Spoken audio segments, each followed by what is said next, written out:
Talk Media Project. Black Talk Radio is new black media for the new millennium.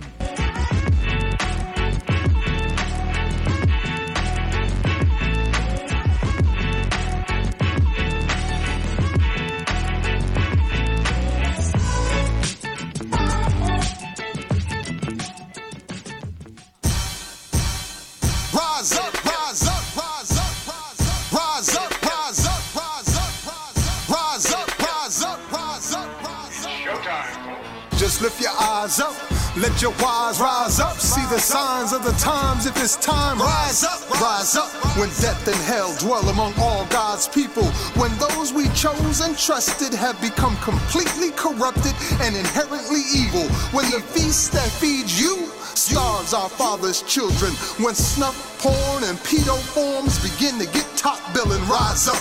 When famine claims millions, when justice gives blind eyes to billions, when the Lord's anger is no longer feared, if his protection is gone and your enemies are near, if you've seen the seas spill over and the mountains shake, break, and fall, if the moon ever turns blood red and you can't see the sun at all, rise up, no matter if the prize is high in the...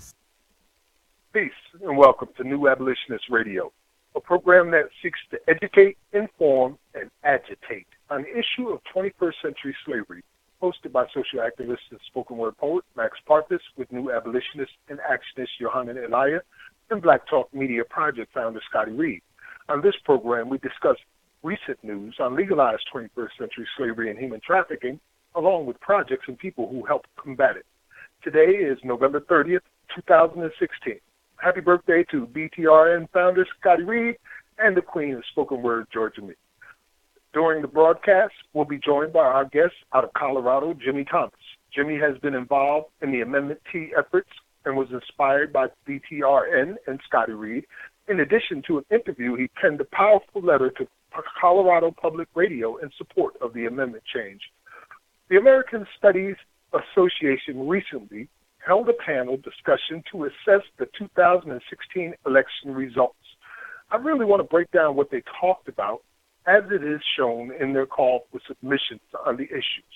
I might just send them something, even though I don't qualify as a member of the ASA per se, nor as an intellectual, sadly, but today was a day where the ASA pissed off a poor poet pretty badly. Speaking of pissed off, today a North Carolina district attorney announced that Brentley Vinson, the Charlotte-Mecklenburg police officer who fatally shot Keith Scott earlier this year in Charlotte, will walk free. If time allows, I want to examine a thesis of the three spheres of slavery by Dr. Roberts. After much thought and many discussions with professionals at all levels, I think I pinpointed the exact place where cognitive dissonance comes into play for many of our most educated and respected advocates. Further, I found a blog by Clint Richardson from 2010 that is so on point it deserves to be reviewed and discussed. If not by us, then at least by you. He asked the simple question that Brian Stevenson recently told me we should be all asking. Is slavery legal in America? A writer of the 21st Century Underground Railroad, comes courtesy of New Abolitionist Yusef Hassan, is Charles Palmer, who enjoyed a Thanksgiving meal with his family for the first time in 18 years after being exonerated on November 23rd, last Wednesday. Our abolitionist in profile is the one and only John Brown, and his story will be read from behind prison bars by Mumia Abu-Jamal. We invite you to participate in the conversation, and we'll be repeating the call-in numbers throughout the evening. Expect all of that and more tonight on New Abolitionist Radio.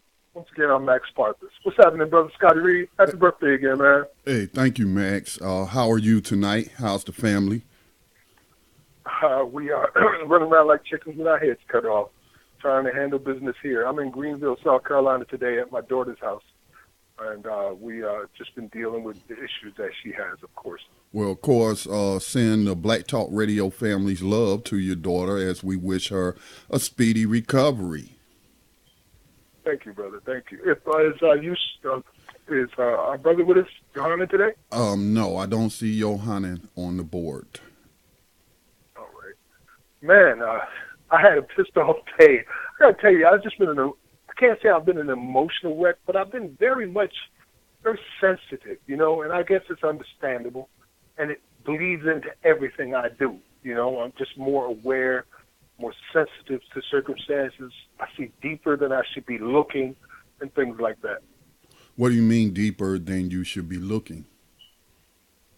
Well, when people start talking about things, or if I'm in certain circumstances, things will stand out to me. Like when we were at the Cancer Research Institute just yesterday with my daughter, people were sending out prayers about her, of course, like you just did. And I'm thinking to myself, man, there's like a prayer interceptor right in front of this building, which was this big statue of a white Jesus. And it's right there in front of the building. There's a 12-foot statue. And I'm thinking to myself, how can prayers make it through this thing here, which is a big idol and a lie? It's just like a person that don't exist.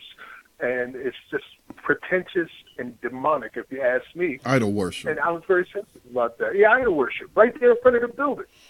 Yeah.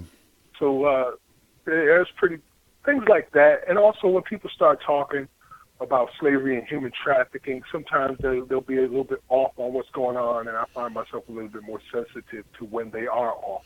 Well, I'm that way as an abolitionist. I'm especially sensitive to people in the media. When it comes to the masses, well, I don't expect them to know any more than I knew about modern day slavery and human trafficking 4 years ago. I didn't know. And you can't blame people for what they don't know, and that is why you, I, and others launched this media program to educate the public and make them aware.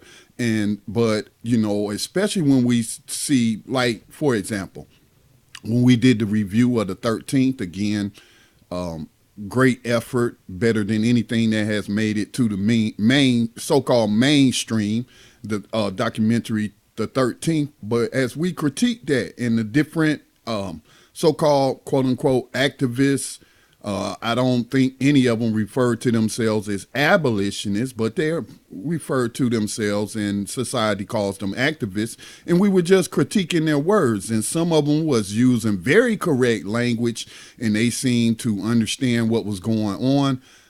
That slavery was never abolished, which was the whole reason for the title, the 13th, and the 13th Amendment being the focus of the film, and her trying to show an unbroken line from slavery to slavery. Because, I mean, if it's an unbroken line, then, and that's some of the things we were critiquing on when you went to that conference and you asked Brian Stevens that question, and then he started talking about the legacy of slavery. Well, wait a minute. Something has to be over with before it can have a legacy.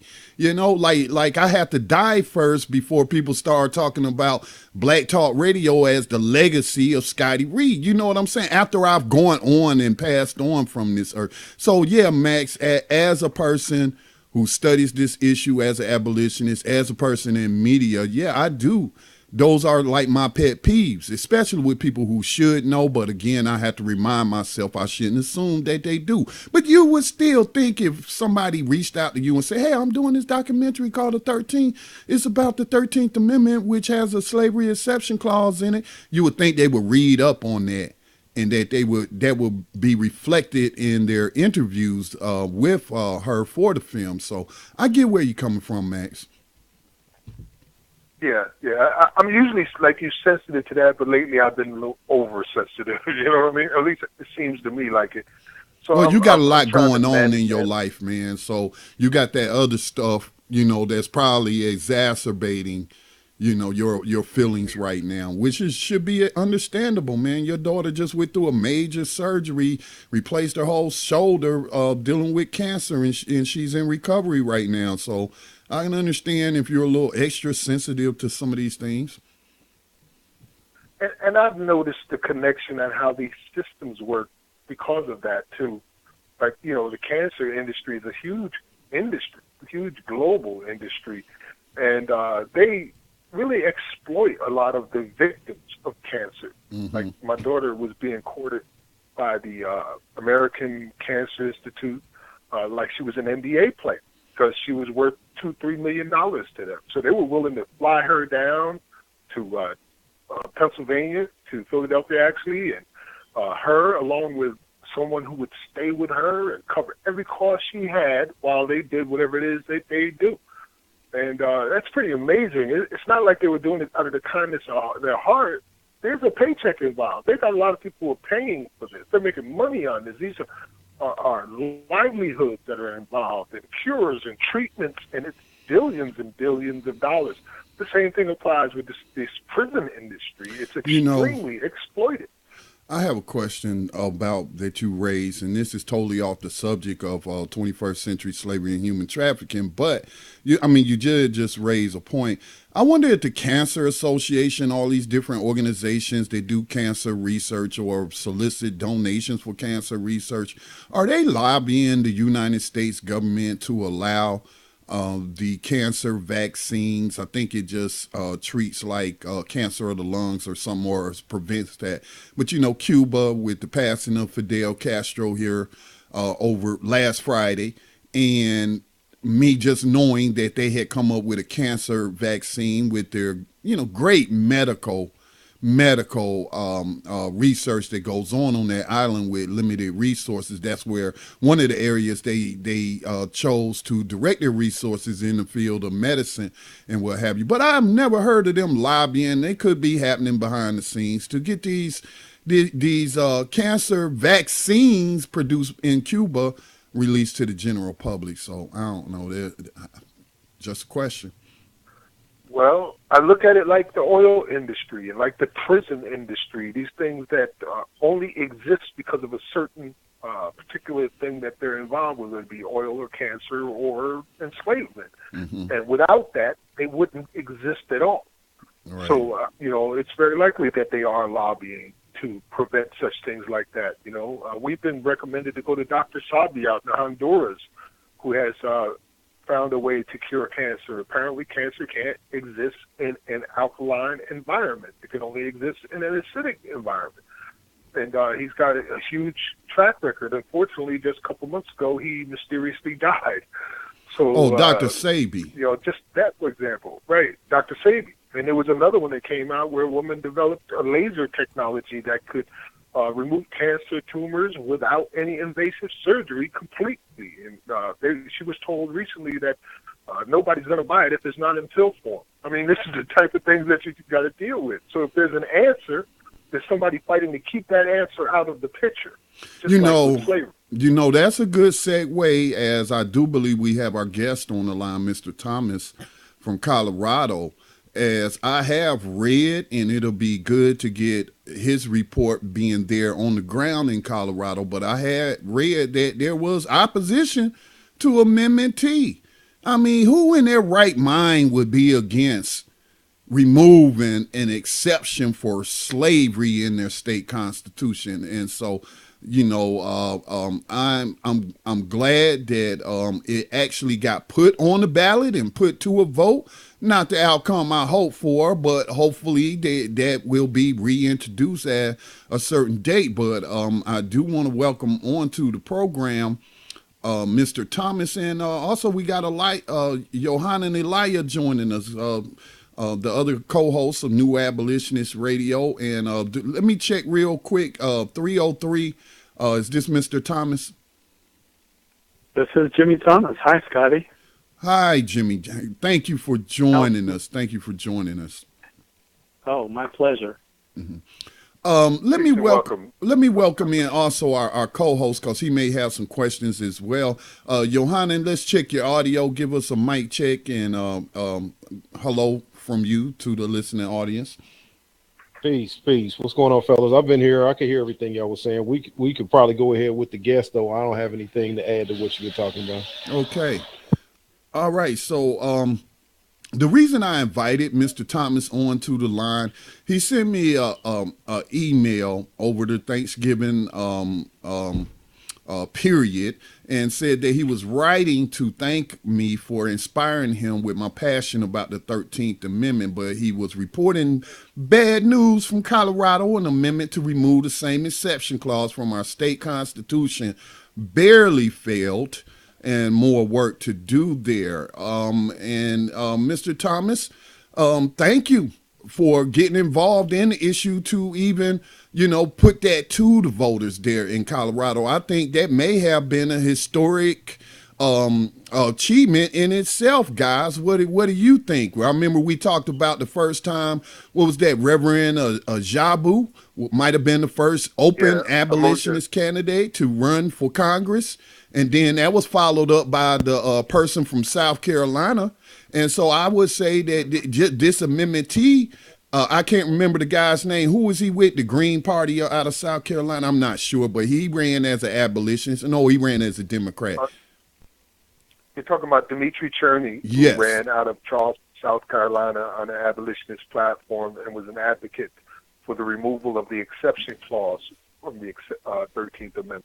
Now, not in every state, but in quite a few states, voters can gather signatures to put a question on the ballot, or initiative, if you will, a ballot initiative. As we've seen in not just California, but a couple of other states, there was the ballot initiative to legalize cannabis recreationally or either medicinally, and it failed in a couple of states, but I think it won in the majority of the states. So in certain states, voters, activists, political activists, if you will, I think would be a correct term to use, can put such things on in, again, certain states put that to the vote. And in Colorado, Amendment T. Colorado, like many other states that we have highlighted on New Abolitionist Radio over the years, we did one segment where we looked at every state constitution, and maybe 90%, guys? 90% we saw the exception clause. More like about 26 or 27, I think it was, that states had their own individual exception clause in their state constitution. The rest of them just referred to the 13th Amendment. Okay. All right. So, Mr. Thomas, can you tell us what you know about the efforts to even get that on the ballot in Colorado? Yeah, a little bit. My contribution, by the way, is very modest. I'm not an organizer for this, but I've been following it closely because, like I wrote to you, Scotty, when I started listening to Black Talk Radio and hearing you rant about the 13th Amendment, I got interested in it. So as soon as I saw Amendment T appear here on the ballot in Colorado, I wrote to you to say, hey, wow, this is some exciting progress. But really, most of the credit, I think, should go to Will Dickerson, and there's a Denver nonprofit organization called Together Colorado. That's the group here in Colorado that worked hardest.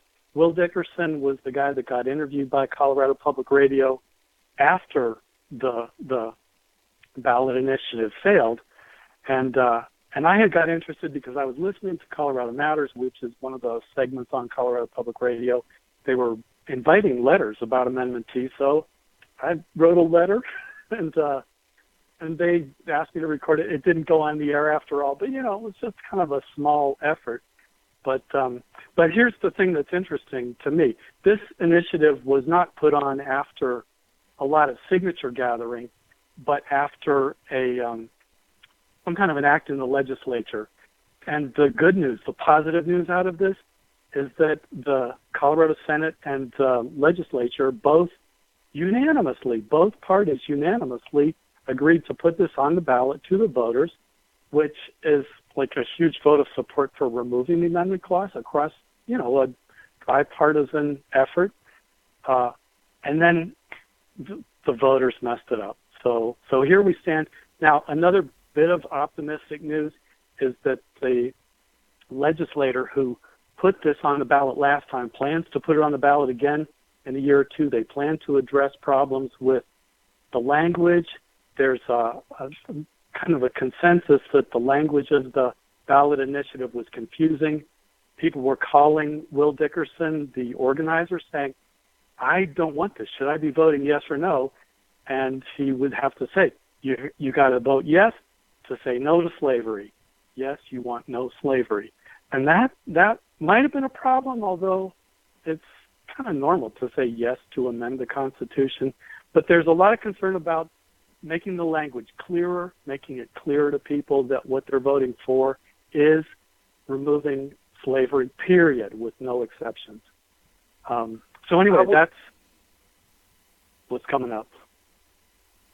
I was very concerned with that, and I had heard stories that there was a narrative being put out to the voters that what they were voting for was to free all the prisoners, which is what led many to say no. They didn't want to free all the prisoners, particularly in places like Colorado, where you have these huge maximum security prisons, one of the largest, I believe, the largest collection of maximum security prisons in the world, and counties that function completely off the prison industry, where all the people employed, and the economy revolves around their prisons there. So I would guess that would scare people, and I wonder where such rumors came from. Yeah, I didn't pick up on that narrative. I've read a lot of articles, the Denver Post and Colorado Public Radio, just tracking this from a few angles. I didn't notice that narrative. The narrative that seemed to get more attention was, and this was one that was actually in the Blue Book. Here in Colorado, someone publishes a Blue Book. I don't know if it's the League of Women Voters or who, but it gives us guidance on all the candidates. It lists pros and cons, and so a voter, to inform themselves, is going to read the Blue Book. And in that Blue Book on Amendment T, the strongest argument against T was that it might impede the opportunity to give convicts a choice between community service and prison. And the possibility of messing up community service as an option for punishment for a crime was something that I think thinking people might have glommed onto. Now, when Will Dickerson was interviewed on CPR, he said that was bogus because, or outright lie, who knows what it was, but the point is, because a person in the system can choose between community service and imprisonment, and when they're in prison, they can choose between a prison job and not working at all. That aspect of choice is what makes it not be involuntary servitude. Anyway, that was kind of the arguments against it that even made me stop and say, maybe I should think about that. But then finally I just got around to saying, no, that's just nuts. But it has caused some people, apparently enough people, to vote against it. Plus, really, in this election, how many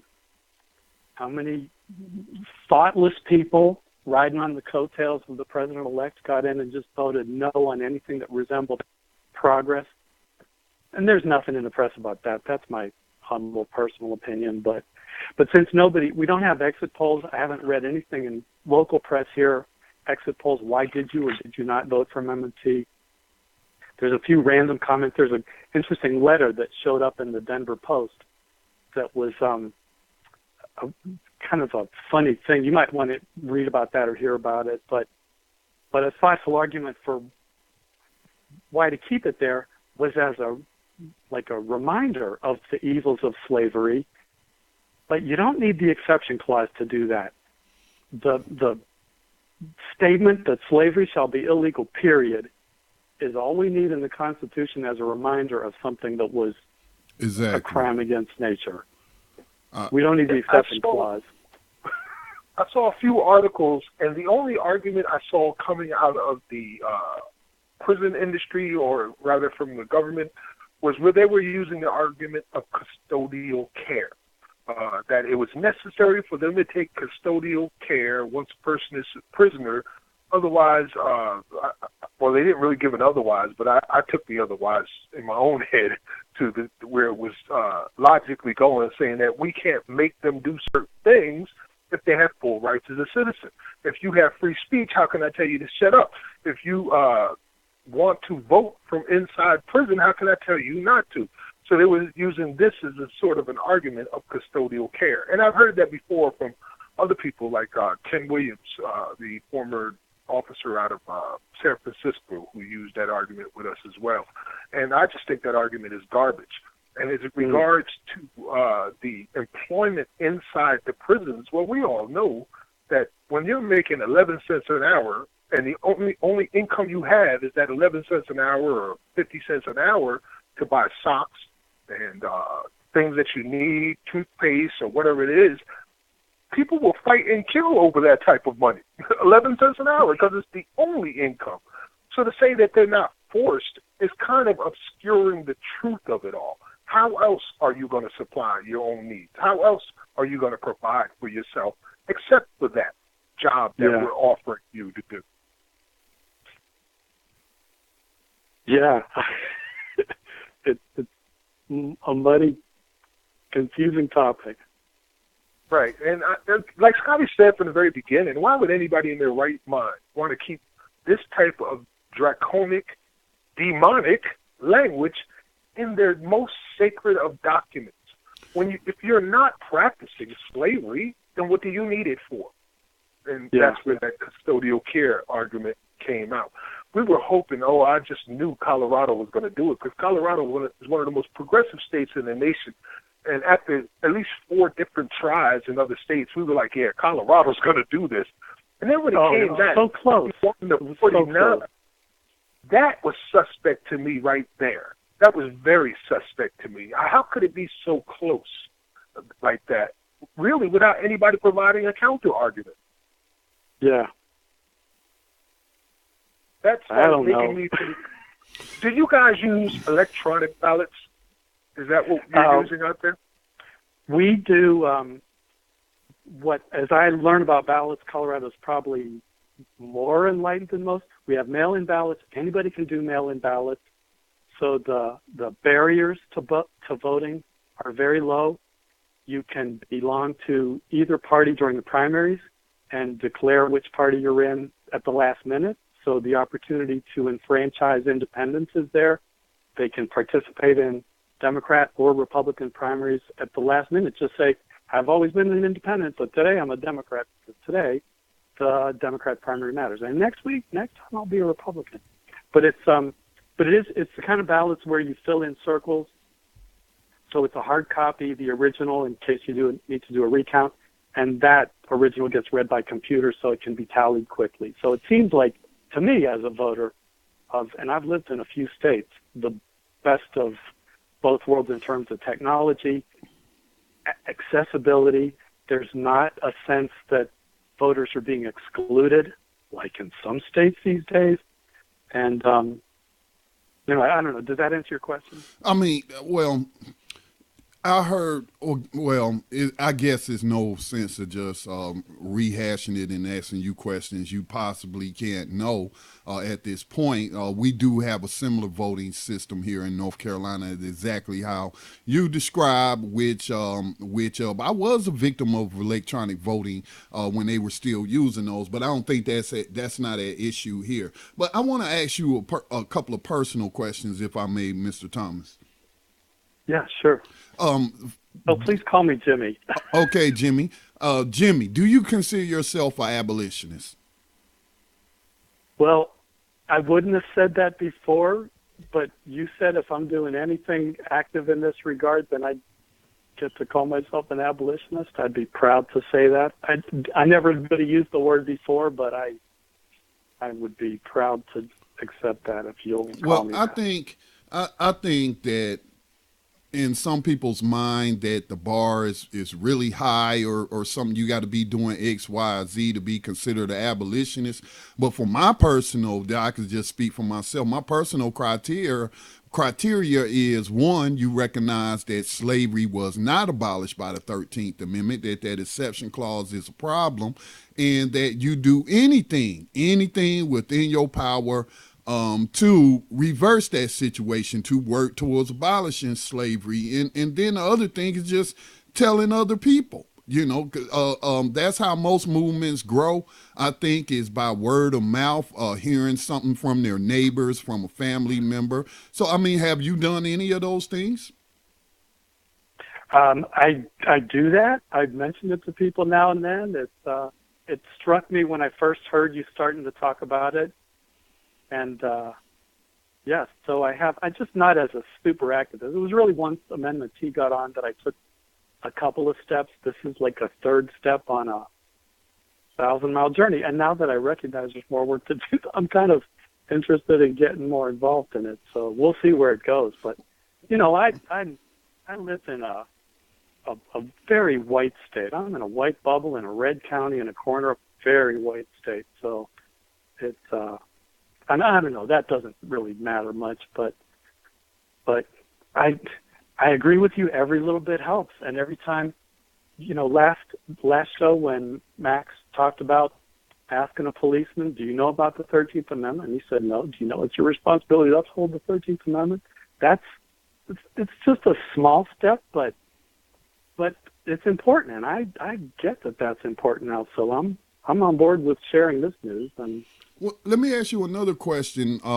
You said that when you were first confronted with the information about, in the context of it not abolishing slavery, counter to probably everything you heard in school, saw on television, or heard other people talk about it in past tense, how did you accept that? What was the process? I mean, did you go read the 13th Amendment again for yourself after you heard us talking about it here on Black Talk Radio Network? What was that process to make you vote yes to remove the slavery exception clause in the Colorado Constitution? What was that process for you?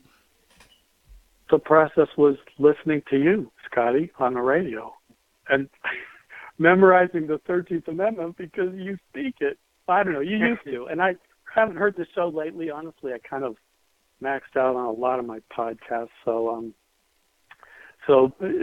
more of your shows like a year or two ago, and I just kind of picked up on that and got completely sensitized to the 13th Amendment.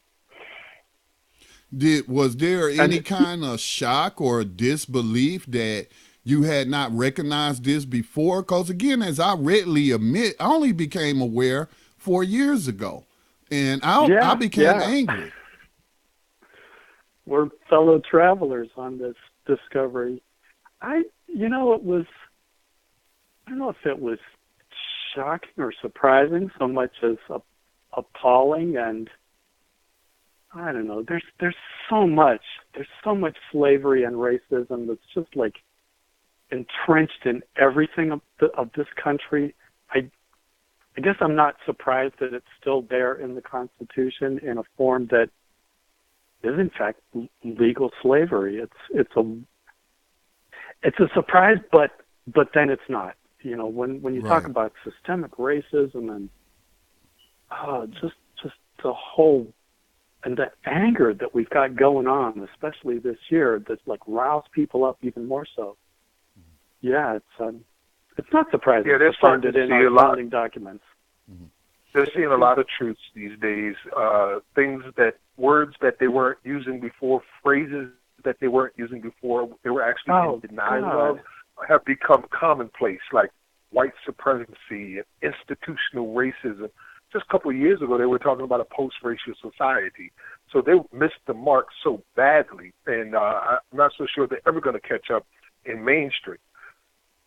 One of the things I know. I was concerned with, and I asked you about electronic voting specifically for this reason, is because back in 2006, Tom Feeney, who was the Speaker of the House in Florida and also ranked as one of the 20 most corrupt members of Congress in a report by the Citizens for Responsibility and Ethics in Washington, had paid a programmer to develop a program that would make the voting polls come out 49, 51 in any direction you want to. And the programmer testified, and his name was Clint Curtis, and he testified in front of Congress in Florida about this program he created on behalf of the Speaker of the House. It was a very amazing testimony, and the video is available for you now on New Abolitionist Radio. You'll be able to see with your own eyes. But ever since I saw that video, I've always, wondered if it's still being used. And when I hear the words 49 to 51, particularly on a subject where there really is no argument against it, that made me think that maybe this is a possibility that the powers that have so much money, and we're talking about the prison industry, that they can lobby Congress spending as much as $50 million in just a few short years just on Congress alone can manage things like this. When you say there's no argument against it, you mean no logical argument against it or no moral argument opposing the abolition of slavery. But they'll come up with stuff all day long and argue with you all day long. Correct me if I'm wrong, Jimmy, wasn't there some question about, we wouldn't be able to make people do community service? This will outlaw community service if we remove that. Isn't that an argument you heard there? That was one that was in the Blue Book. It was printed as arguments against this amendment. The Blue Book. Wow. Yeah. So the whole reason that they need an exception clause in their arguments is that they want people to do community service, and you can't force them to do it unless you call them a slave. I guess. And really, I can't speak to the program or the corruption of the counting machines. I don't know anything about that. But I haven't read anything about that suspicion, although it's a fair suspicion. I mean, from no opposition, from late-breaking opposition, this might be one to look into like that. But I don't know. I can't. Johanna, did you want to jump in here before we wrap up our interview with Jimmy and get to the rest of our segments? No, sir. All right. Okay. Well, Jimmy, I have one more question, if you don't mind. No, sure. You said that you've been made aware that in the next year or two, this will be resubmitted as another movement to take that exception clause out. Is that correct? Yeah, I just read that in the Denver Post, and Representative Joe Von Melton, Democrat from Aurora, who co-sponsored the measure, told the Denver Post that he would look to reintroduce the measure with simpler language within the next 2 years. I have one question to that. Why don't they just, you mentioned earlier, unanimous support or bipartisan support. As far as it being unanimous, I mean, were there any nays, in the Senate, in the House of Colorado? But you mentioned it was bipartisan support enough to get it put out there. And it wasn't, like you pointed out, voters or activists who gathered signatures to get this on the ballot. This was the Colorado legislature. So what I'm saying is, why don't they just pass a law or amendment? I mean, or is there something preventing that, and this is the only way they can amend the Constitution? Or can they not just like in North Carolina, I know you do have to have like a constitutional convention or something like that. So maybe, and I'm just spitballing here, maybe they have identified this as the easiest path or the most likely path to get it passed. I don't know. I don't know. And again, let me just quote from a Denver Post article.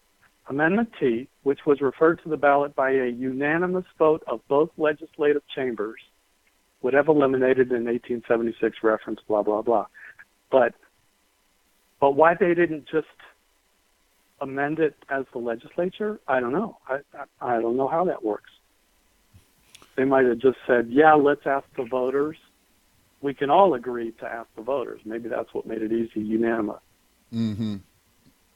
Yeah, put it to the voters, shirk the responsibility instead of being on the record as voting for or against slavery. You know what I'm saying? Yeah, I see what's going on there. Good news is it was a unanimous vote as far as the legislators were concerned that they wanted to put it on the ballot.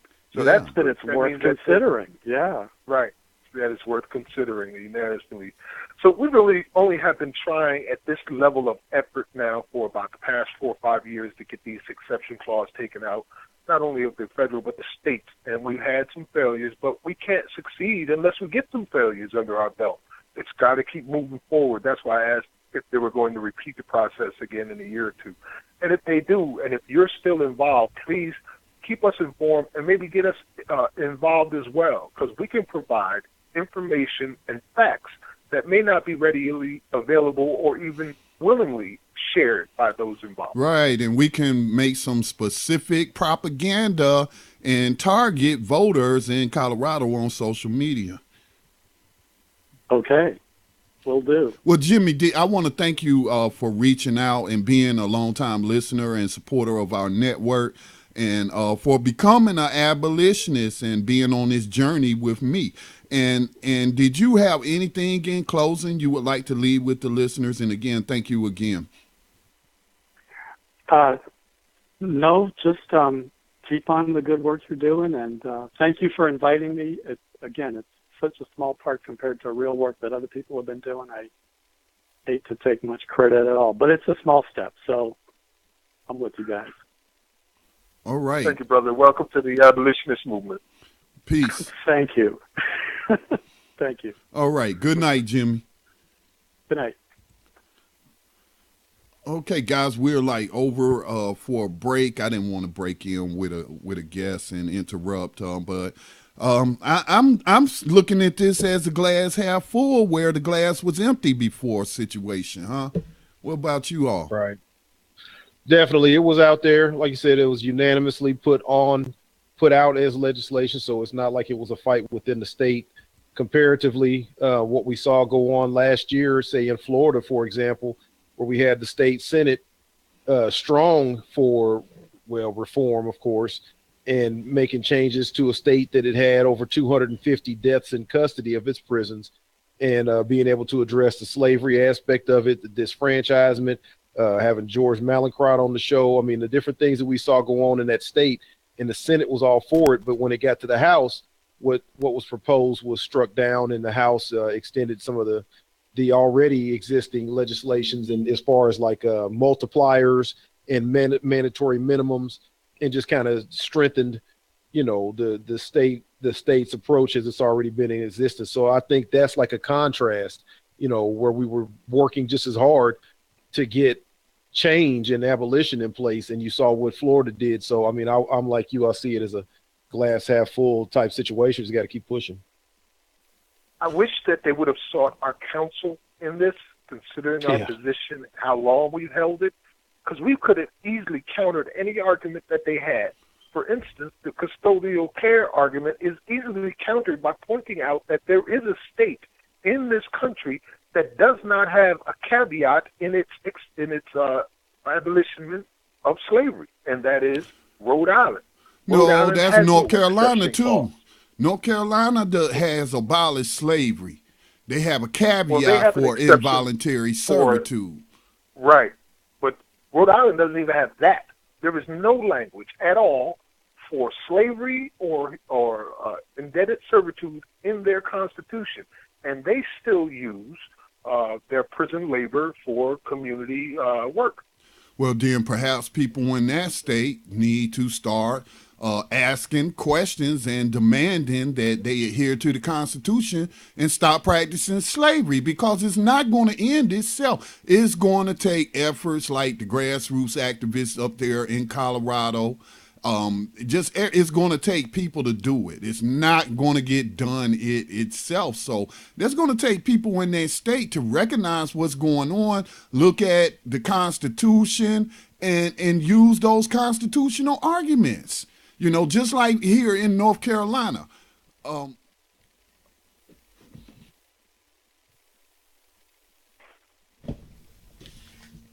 Just like here in North Carolina. Now, it says that slavery has been abolished, period. That's what it says. No exception. But then it says involuntary servitude shall be abolished except for punishment for crime. So how would I possibly legally attack that? Because they're saying, hey, this isn't slavery. Now, we can make these people work, but we have an exception for involuntary servitude. So if you commit a crime, we can make you work. It's going to be no sitting around in prison watching TV or playing games or reading books or any of that kind of stuff. You are going to work on the turkey farms, on the railroad, wherever we send you and hire you out to work. Well, to attack that legally here in North Carolina, okay, I would say, okay, fine, you can make them work. The Constitution says you can make them work. But in order, though, for you to be in compliance with the Constitution and its abolishment of slavery, you have to pay them the state minimum wage. So it is up for the people in wherever they are to examine these issues and push them. And by the way, I'm sorry, I was just going to mention, let's just keep going straight through to the top of the hour. That's when we'll take a station ID. I think that there is no difference between involuntary servitude and slavery. It's just slavery by another name. And we've had so much of that, slavery by another name, so many different names to slavery. If you're forcing someone to do free labor, there is no other word for it except you're enslaving them. But again, I'm talking legally speaking, though. Yeah, we can go in there and make that argument, but it may or may not be successful. But I'm talking about using their words and their laws and their language against them. We know the trickery of, we know involuntary servitude is the same thing as slavery, but since they want to make that distinction, well, what is the distinction then? Well, it had to be that in order for a person not to be a slave, you can't be, and it's just involuntary servitude, then you have to pay them. You have to pay them whatever the state minimum wage. You cannot pay them slave wages or else it's slavery. So that's what I'm talking about, Max. I recognize the deception in the language, but I'm thinking about if we're going to approach this through a court, that's the argument I would make. I think we need to. So I think it's to the point then, what you're saying with that, Scotty. Are y'all suggesting then it's to the point that the legislation that was proposed, say in Colorado, and passed unanimously, and got on the ballot. So we're seeing an issue where, from a codification standpoint, what we're saying and what they were saying was not an issue. We're looking at an informational standpoint where, even as the guest was pointing out, that even with information that he came to this with, he still had a hesitation about, well, maybe they aren't voluntarily. Okay, well, maybe that is okay, well, I don't know. And then he said he had to just push through with common sense. So, I mean, I'm with Max on that, as far as if we can get the abolitionists movement in a position of course, what we do, spreading the propaganda, getting the information to as many people as possible. I mean, honestly, I feel like what we've seen in the last few years with, let's say, Black Lives Matter being out there in the forefront, that is a blanket name for all protests, basically. That is a blanket message that we're trying to bring all the outlying groups to the center and make sure everybody gets civil rights and gets access to human rights, and everybody gets recognized, the LGBT, the trans people, the whoever, this and that, so that's what Black Lives Matter says.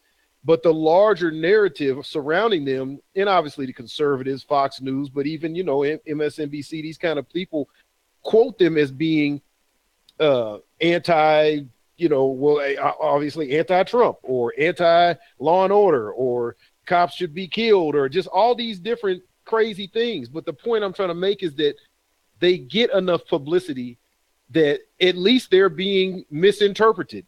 Abolitionism is so clear-cut and specific.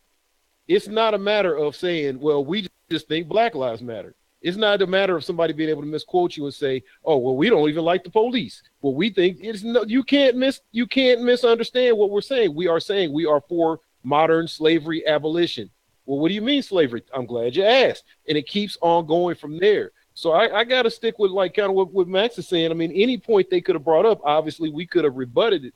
Anything that they need to have put out there as far as the information about the truth of the situation, the in-depth study of it all, for all of these years that we've all done, all we really need to do is just continue to get the word out. I agree, Yohanan, but I don't want to assume that they didn't have people who was countering it with the correct information. I wasn't there. I don't know. So I don't want to assume that. But let me say this, though. You can present people with all the logical information in the world on why they should end slavery, and they gonna vote the way they want to, regardless of that information. So that has to be acknowledged. And I think our guest speaker, Jimmy, kind of hinted at that. If these were people who were coming out for the first time to vote because of Donald Trump and what he represents. And so, we want to keep slavery in place. Let's remind these niggas, of their place. So who knows, man? Well, our fight is a wider battle. And I mean, that's useful for us as well to know what is the actual battlefield. Because if we come into it and we're the only group that is informed on just how far these people will go to maintain white supremacy, white domination, and control of resources, human resources on through to everything in the planet, and all the things that we know comes as a result of maintaining a position of slavery and enslaving people with the threat of slavery and but the legality of slavery. All of this is what we know. But these other groups that either choose not to align or think their cause is more important or do whatever they do while they don't come in with us and don't talk about what we're talking about, I don't know that these people recognize how wide the battlefield really is. So when they go out here and do what they're doing, they're very narrow. They got a very narrow focus. And so like with what you're saying, when the caller, when the guest spoke specifically to racism, ultimately, people feigning ignorance, white privilege of ignorance. I didn't know this was a problem. All I know is I'm not going for any kind of reform, any kind of changes. I got the guy I want, and he's going to kick these people out, and he's going to be for law and order, and everything's going to get better if we just do it this way. We don't want to hear any of you saying it's just going to get more criminals on the street and going to keep the bad, all this kind of crazy thinking. So if we keep the truth right at the edge of what we're doing, so people that are associated with us and know what we're doing know that the battle is that immediate. It's not some conceptual argument of, well, if we could just get more transsexual prisoners to males that get put in with other males. These kind of crazy arguments that, yeah, sure, that person's got a problem and those people have issues. But if we could stop slavery, all of them would be less likely to be engaged in the situations they're in. Versus just taking these narrow arguments. So I appreciate that he did say that because it is a red state issue. It is an issue of him being informed, but still, I felt from what he said, he was saying, he was admitting that he's informed, but he was still somewhat compelled by, for lack of a more friendly term, his white privilege of saying, this is something I ain't really sure if I want to, but I do know it's wrong. So let me just go on and, do the right thing. He was a rare person that would be able to do that. But if we could get more people to admit it, even the liberals that call themselves aligning with us, the people that have been out here, the Democrats that have been a part of building the prison state, that align with us, so they're saying, looking out for us, all these Hillary supporters, if we could get them to see the same thing within their own selves, hey, man, you say you love us, you want to be a part of us, but just understand, this is where the battle is really at. It really is a black and white issue. It really is a slavery issue. And if you can't, as a liberal ally, say, I don't know if I want to go that far, then we don't need you. I'd rather have that out in the open. I think one of the biggest things we can do to make a difference is to continue to strive to get the abolitionist perspective involved in the conversation. For instance, the Gilder Lehman Center's 18th Annual International Conference, Slavery and Global Public History, New Challenges, is airing live on a live stream in Providence at Brown University starting tomorrow, from the 1st through the 3rd. And I was reading through the documents of what they're going to be talking about, and nowhere in there did I see any perspective that slavery has continued on. Again, literally using the words, the legacy of slavery, again, and even from the experts. So there's no abolitionist voice being represented there. And I'm very proud of the fact that I've helped lead the way in making that happen, being keynote speaker at human rights conventions and giving workshops at different organizations and things like that, as well as Muhaddin D. Baha, like he did on CNN, as we saw before. We're getting this perspective into the conversation. Because as it stands right now, you have people organizing like they did just recently in Newark on the state of the Black Union, and nobody was there representing the abolitionist movement. So nobody there was hearing anything about slavery and human trafficking. All they were getting was reform.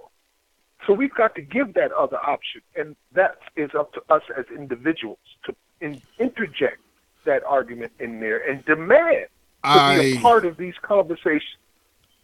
I'm sorry, Max. One of our listeners, she might be listening now, goes by New Jersey Girl.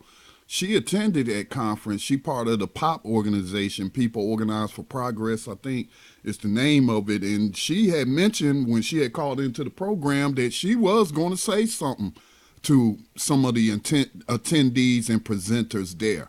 Another person who was a presenter there, but I didn't have an opportunity to talk to her before she went on, and I don't know if she brought it up or not, but I do know that she knows about the 13th Amendment, and that's Desiree, I don't want to mess up her name. She's from Haiti. She's actually a Haiti priestess, voodoo priestess, or whatever it is that she practices. But she also has participated in a number of these human rights conferences, held in association with the United Nations and whatnot. So she is supposed to actually, from what I heard from the guys on Race Treaty, be one of the rotating hosts on that program here on Black Talk Radio Network.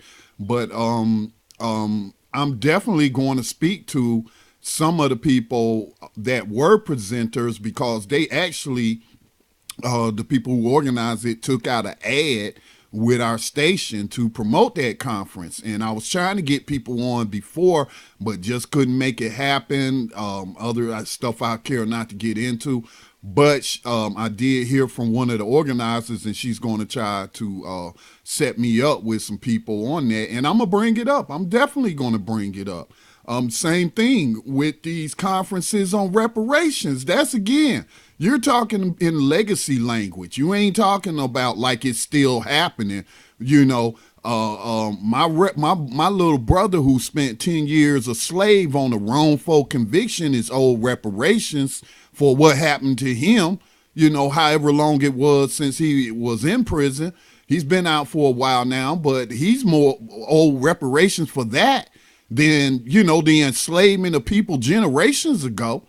So I just want to interject that, man. I am reaching out to some of those people.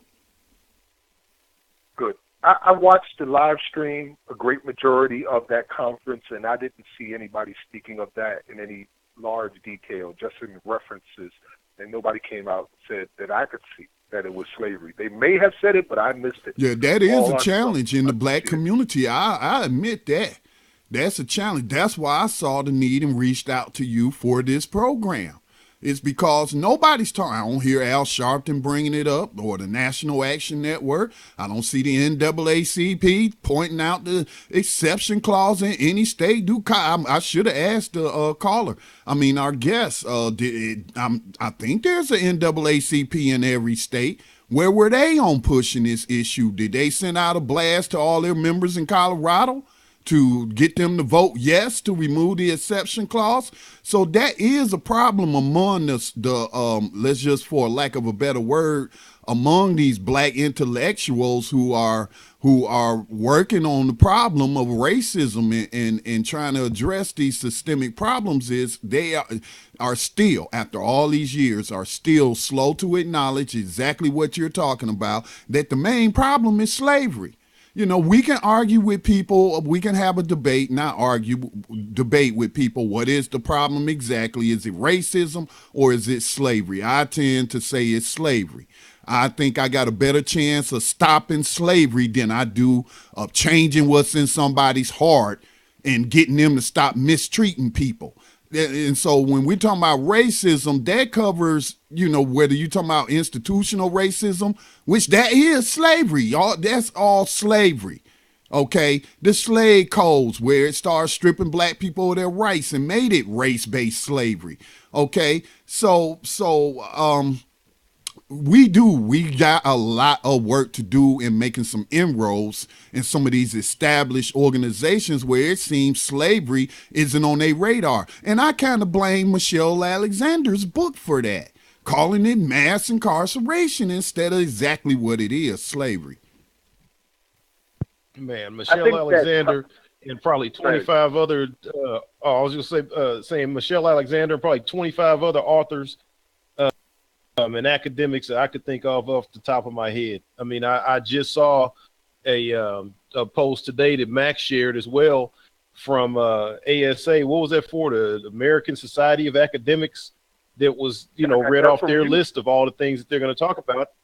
Yeah, and I saw several of those, several of the people that shared that and liked it and, were obviously members of this society and group or whatever. And I know their books. Some of them I've purchased and studied through. Most of them are Facebook friends for years now. And I've, obviously been trying to communicate with, greater or lesser success over the years and all of that.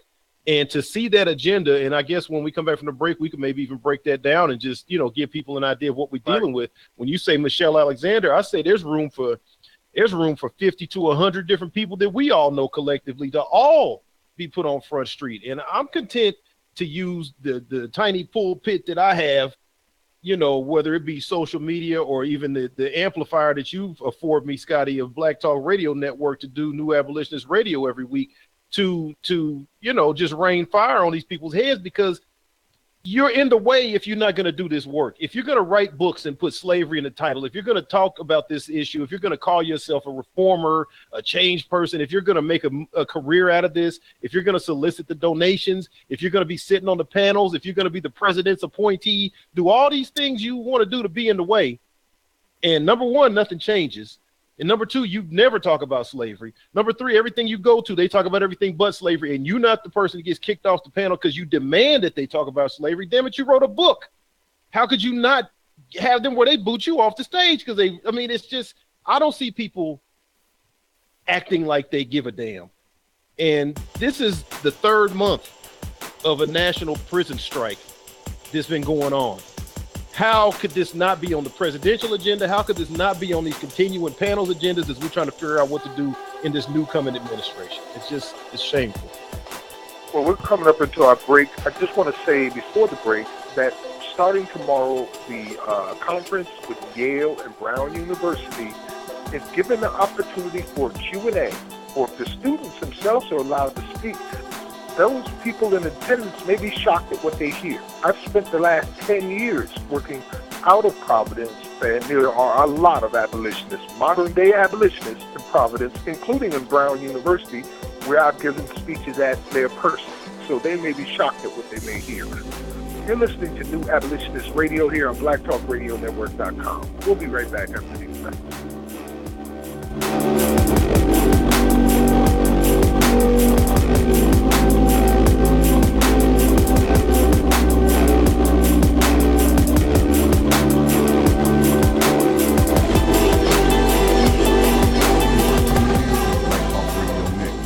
Podcasts and live program scheduling, visit us on the web at blacktalkradionetwork.com.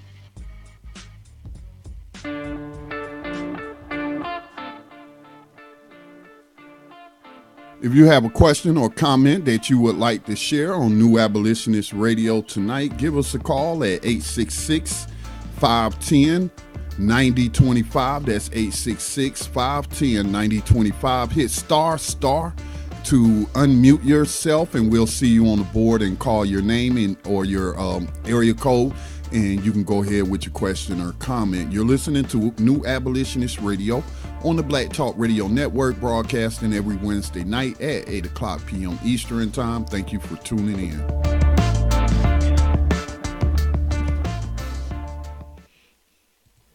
Welcome back to New Abolitionist Radio.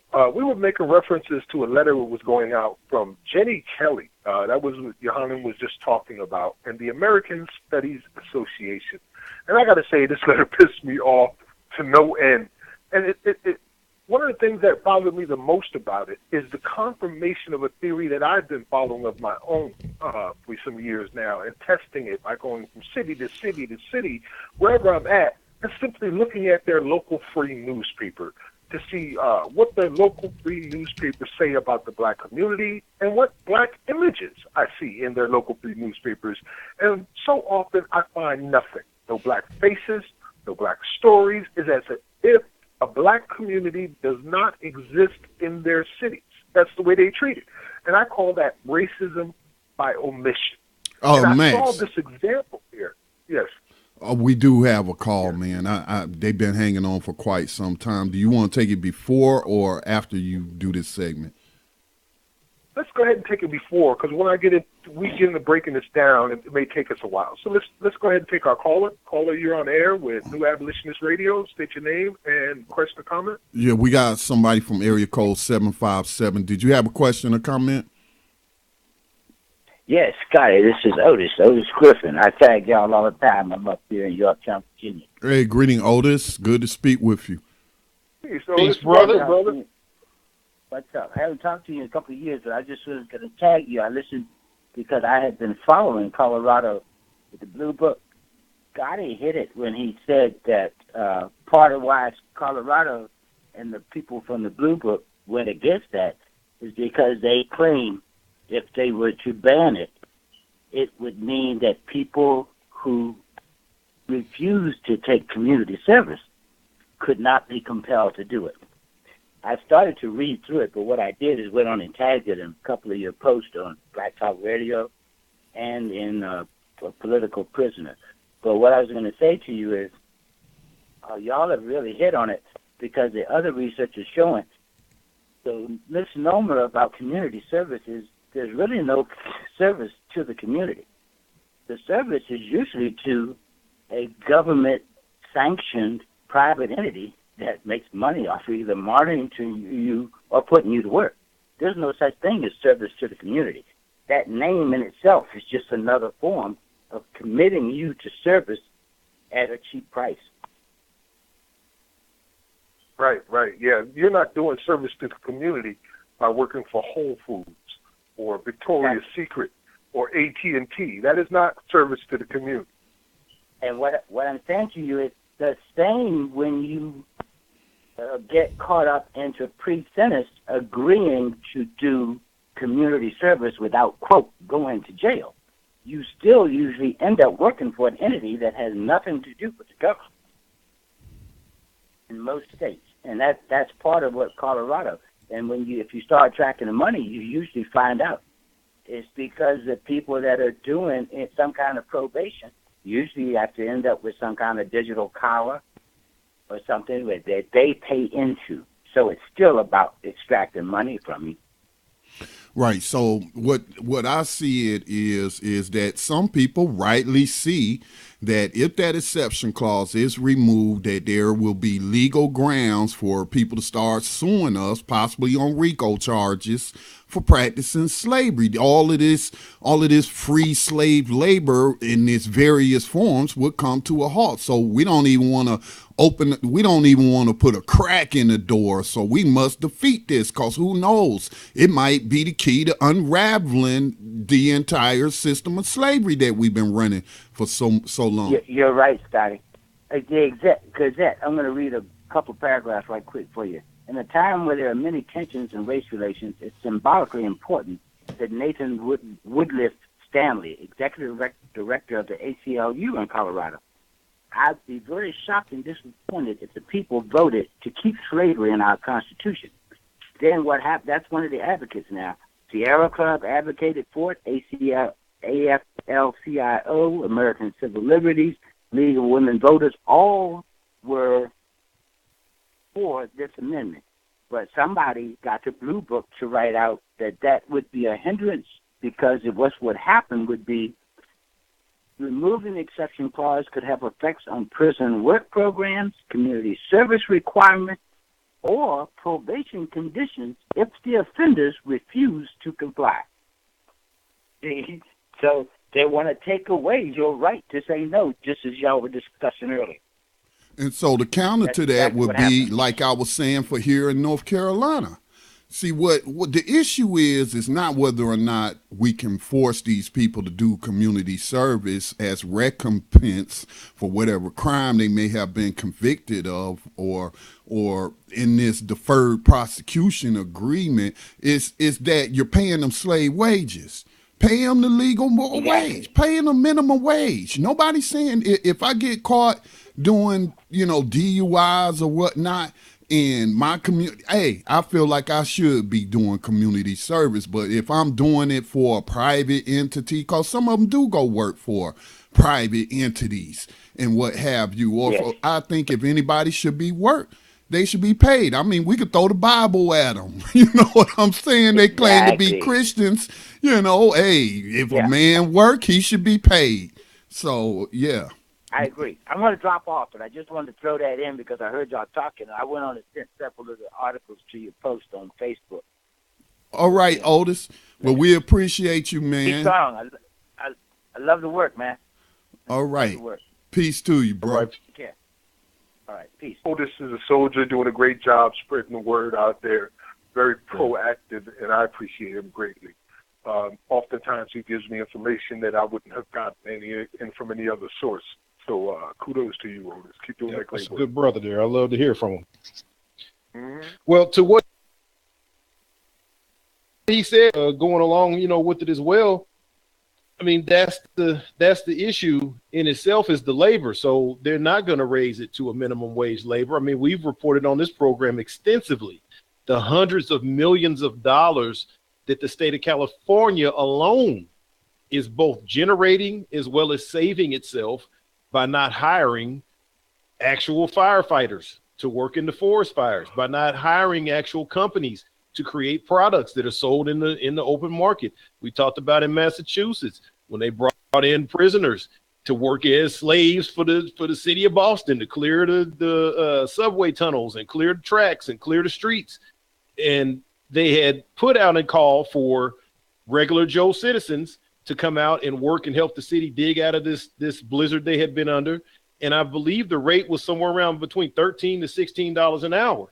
And they afforded themselves to, and then brought in 200 or 300 prisoners and paid them $1 a day. So as long as this is where I can't accept this ignorance claim. Yeah, the average Joe citizen, maybe, our caller, and as he was saying, people that were voting and so forth, this kind of thing, maybe that's something that people can get away with. But we know for a fact that on the legislative level, in the municipalities, on the state level, and obviously on the federal level, where Unicor is a damn near $1 billion yearly contract that makes almost all of the goods that we use for our soldiers in 140 conflicts going on around the planet right now. These people know what they're doing. So there's got to be a place where we can be specific about the wording. We could be specific about the legislation that we're attacking. We can create enough a body of information based off this anecdotal evidence to come up with something. But what we're dealing with is the slave train is rolling on. And that slave labor is not about to be minimum wage paid. It has to be ended because they're not going to meet us in the middle. I would suspect something like a prisoner's bill of rights needs to be drafted. Didn't Free Alabama movement do that? I think that is exactly what they did. We'll have to look through it in more detail and share it with our listeners so they can look through it as well. Well, how about if we get into this other story, because I really want to break this down. The thing from the ASA, American Studies Association. And as I said, for me, it was an example of that racism by omission. This is why the Democrats lost, because they are completely out of touch with in America today. And they, frankly, I don't think they give a damn to begin with. I'm going to read this verbatim for everybody to hear. It's a post that went out in regards to submissions, and it came from Jenny Kelly 22 hours ago, Durham, North Carolina. Election, not election, 2016. At our recent national conference, the American Studies Association held a panel discussion to assess the 2016 election results. Panelists focused on issues of neoliberalism and nationalism, class and race, gender, sexuality, and sexual violence, xenophobia, Islamophobia, white supremacy, environmental catastrophe, and much else affected in the context of this election. Participants included Lisa Dugan from NYU, Kisanga Yamata Taylor of Princeton, and Mustafa Bayomi of CUNY. It was chaired by Joe Ann Barker, SFSU. As a follow-up to that panel, we are reaching out to the ASA members to create ongoing discussions, analysis, and action plans. And then they give a call for submissions.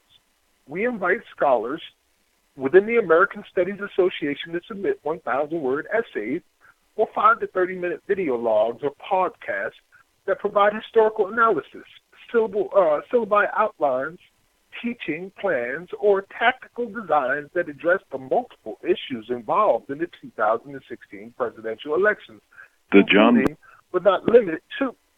And this is the part where it really shows where their priorities are, what's listed and what's not listed, starting with the future of racial capitalism, neoliberalism, and the war economy. Second, Islamophobia.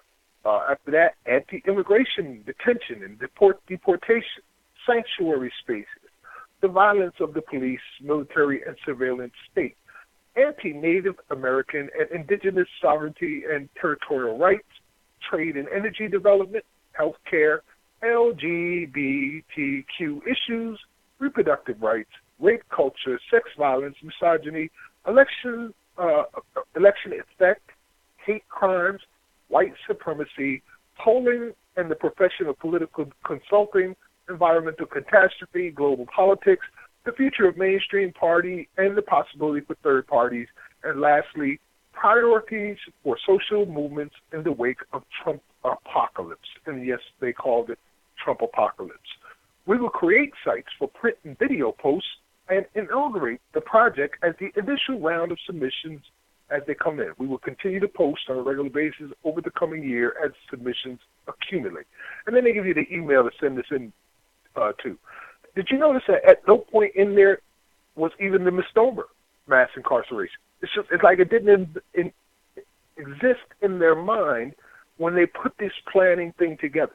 So the over-incarceration of people, what we call slavery, rightfully so, is just not a part of this conversation. Yeah, one of the things I picked up on, how you going to talk about Trump and immigration and increased deportations when a big part of that immigration discussion should be prison slavery. Again, right. Just like how we talked about how many of these black organizations and intellectuals and whatnot, slavery just isn't registering with them. Cognitive dissonance, as some people have called it. But I want to say the same thing about the quote-unquote Hispanic community. I mean, they have their organizations, La Raza and others as well, the Association of Hispanic Businessmen and all these different other groups, but they don't ever talk about slavery, even though not even private prisons. I haven't really heard them. Have we heard some individual Hispanic grassroots activists speak out against it? For sure. Many of them are part of have staged prison strikes of their own, as we have reported over the years. In Colorado, also, there was a prison strike at one of these quote unquote immigration detention facility.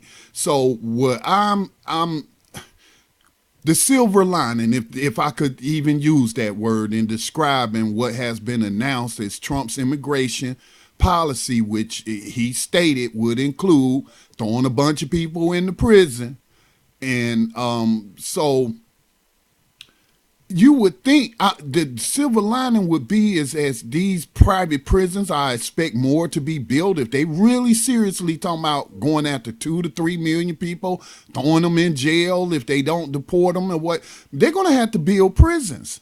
And I just want to know, is that going to wake up Hispanic people as a voting bloc, as a group in this country with some kind of economic and political power? Is that going to turn them into abolitionists and get them talking about it? So again, I'm not pointing out anyone, I'm pointing out everyone.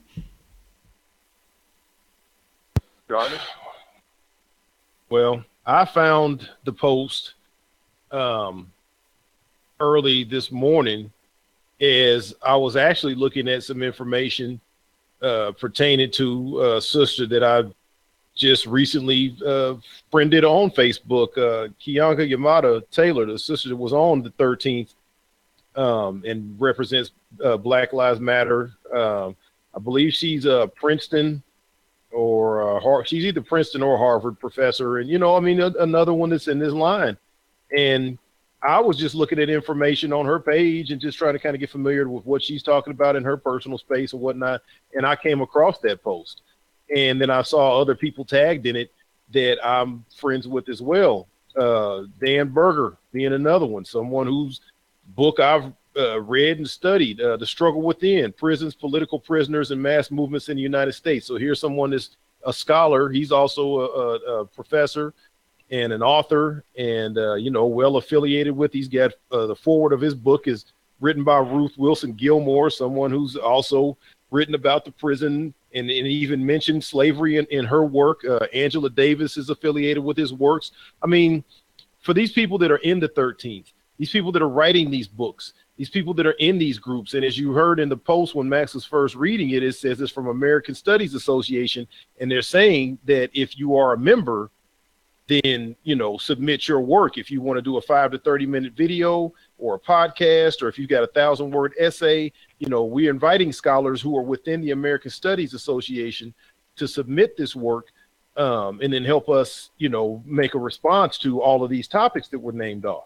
So this is the problem. Again, these are the people that represent what we're talking about. This is not just me ranting on this soapbox saying, they won't call us back. They won't come on the show. They won't talk to us about slavery. They want this. They want that, year in, year out. The people they're talking to, they're not talking about it either. They're putting on it's the wolf in sheep's clothing at this point. They're putting on the sheep suit and walking around like, oh yeah, I know all about it and it's a problem. We got to change, but they get every opportunity to discuss it. And we're seeing in their own world, in their own circles, they're not discussing it. So it doesn't exist in their mind. Yeah, this is ridiculous. Like you said, with the mentioning immigration, how are you going to talk about anti-immigration, detention, and deportation sanctuary spaces and not even say mass incarceration? The federal courts had some 400,000 cases in 2015 before them for immigration cases. They are by far the most prevalent cases in our federal court system right now for the last several years are federal cases for immigration deportation cases. All of these people who are waiting on their cases to go through the court system are being detained. And while they're being detained, they're being enslaved. They're being forced to do prison labor for slave wages. We saw the uprising in Willacy County down in Texas. We saw a prison that was, when it was created for only 800 people. And when they got a contract through DHS and ICE to detain people, they put up 10 tents, literal TENT tents, 10 tents with 20 beds, cots spread out in tents each, or 200 rather beds under these tents each, and added 2,000 beds so they could go from 800 to 2,800, and then even then pushed it over the maximum capacity of that 2,800, all detaining so-called illegal immigrants. And they even caught that prison going across the border in marked prison vehicles with uniform-wearing employees, bringing people back across the border and then seeing to it that they were getting arrested and then putting them right into their prison system. Damn it, if this is not something that someone that has a damn national forum, I'm just going to calm down because getting pissed off about it ain't about to change it. People, just understand this is a system, brother. Man. How in the world do you have a platform? How are you in your academic circle with all your friends and all your people that you trust? These are the people you know and you believe in their education just like your education, and they rub each other on the back and you go to each other's weddings and you play golf with each other and you go to church with each other and you send cards to each other and you hang out with each other and all this other stuff you do. You all in this bubble, just like our caller said earlier, you just kind of in a bubble. It's a whole lot of goddamn bubbles that need to get popped because people are being enslaved. And while they're enslaving those people, they're going out and actively bringing in more people. And if you don't come in willingly, we'll kill you in the street, just like what was happening on this planet in 1500. Do you think all the people that got enslaved and ended up in the colonies and ended up in America just willingly got on the boat and just went on? If they could talk about 150 million that got here and talk about another 20 or 30 million that died on the way here, it's probably 100 million that died right there on the spot. This is still happening right now. This country will execute well over 1,000 citizens this year again. There was people that chose to not be apprehended.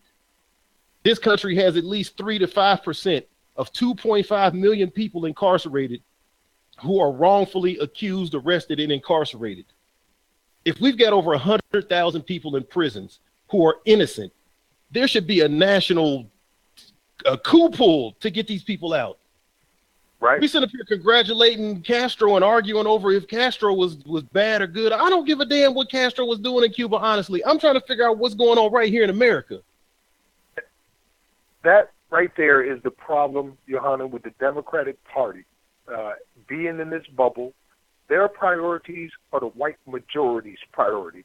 They don't give a damn what's really happening to minorities, and they're not listening. No. They don't want to hear it. It's not part of their conversation. So what we're left with in this so-called democracy is at the sympathy or the mercy of the people who are in power, hoping they hear us begging them to please stop. Because we don't have any real representation. When you're talking about the American Studies Association, doesn't even include the incarceration of United States citizens as part of their agenda to look at to say, well, maybe we screwed up on this regarding the election. This might be the problem. It's not even a part of their mindset. It doesn't exist in their mind. But LGBTQ exists in their mind.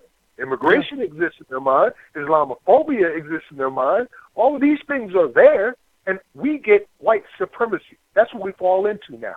It's one category that just is a potpourri for everything. It's this abstract thing called white supremacy, which at the face of its own terminology is delusional. There is nothing supreme about being white. So you said delusional. You say delusional. Let me point this out for people because maybe they're not seeing what's about to happen. Okay, we had Ronald Reagan, went to George Bush. So you created a large group of super conservative, white power or whatever kind of country here in America. And then when Clinton comes in, all these liberal people that are supposed to be our allies now, that we supposedly set up for crying with because Hillary didn't get in right now, all those people rallied around Bill Clinton in 92. But they couldn't just rally around Bill Clinton and assure that they'd get him in office. If you look at history, you can see what's going to happen in the next election. They rallied around Clinton, but Clinton had to prove that he was tougher on the Negroes than Bush was going to be. Clinton couldn't get in until he could prove to those outlying voters, those people that came out the woodwork and voted and put Trump in, he couldn't get in until he stopped his campaign and went and executed a mentally retarded black man who, with his last meal that he ordered, said he was going to save his dessert till he came back. So that's just letting you know what America is about. The president that people elected went and watched this man get fried. He was that mentally retarded. He had to come up with all of these promises about what he would do to handle the crime problem. These Negroes, law and order. See, it's not that they just amassed themselves and got behind the Democratic president and put him in office. They had to get behind somebody and they had to promise that they would handle. And you see what happened. He put more people in prison than any other president in history. He had 1 million people he put in prison in his first term. So that's what you're looking forward to now. If you don't like Trump and you want to keep crying and you want to try to get him out and all this stuff you want to do, he's not going anywhere. So for the next 4 years, what you're only going to be able to do is raise up a candidate whose only option is going to say, okay, I'll be the Democratic president for you guys, but I'm going to have to be tougher on crime than even Trump. I'm going to have to be more extreme than Trump is to get in because those people are not going to vote for him until they feel at peace. What you need to do is get behind a solid platform like ending slavery and actually being for freedom and actually being for justice. You need to stop playing this liberal game and thinking that your friends are going to be on your side and everybody's going to be okay. It's not going to be okay. They're going to continue to prey on you and your people and live off the extras that they get as a result of investing in slavery, and you're going to continue to be on the bottom. Indeed. And we need to make whoever it is we're putting this on this platform, need to appeal to the people who are ranked among those who are impoverished.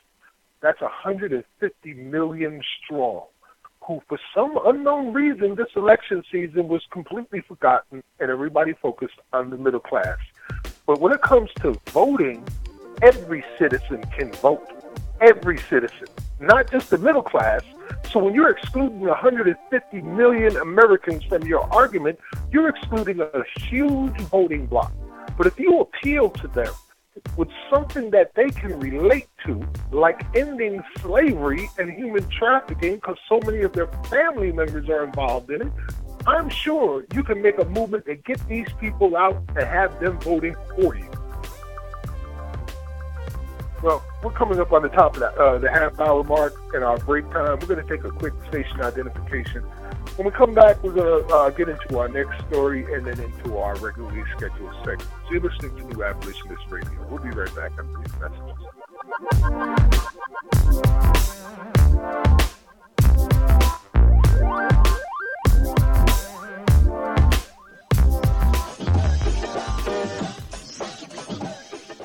The Black Talk Media Project funds the use of new media technology in efforts to restore independent Black voices to the myriad of issues affecting Afro-descendant people all over the planet.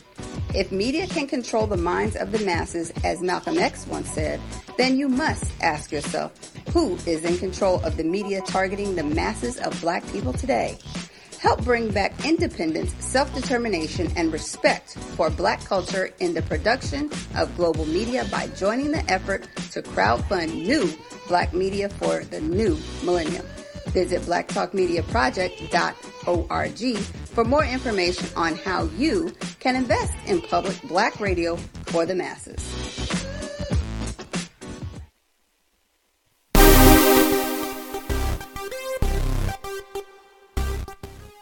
You are tuned in to New Abolitionist Radio on the Black Talk Radio Network, broadcasting every Wednesday night at 8 o'clock p.m. Eastern Time, right here on Black Talk Radio Network.